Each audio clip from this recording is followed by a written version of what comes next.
મિત્રો તો આપણા આંબામાં કેરી ફૂલ પાક ઉપર આવી ગઈ છે અને આમાં હાખું પણ પડવા માંડી છે.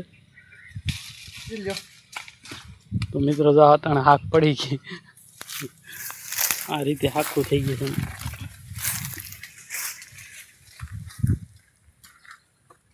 કેરી ફૂલ પાક ઉપર આવવા માંડી છે.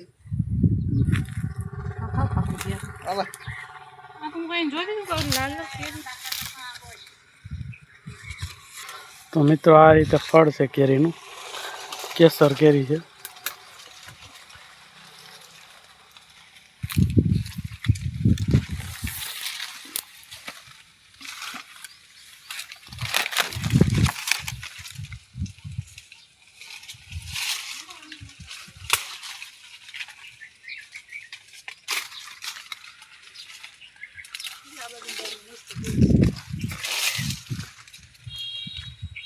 દેખાવ જો મંત્ર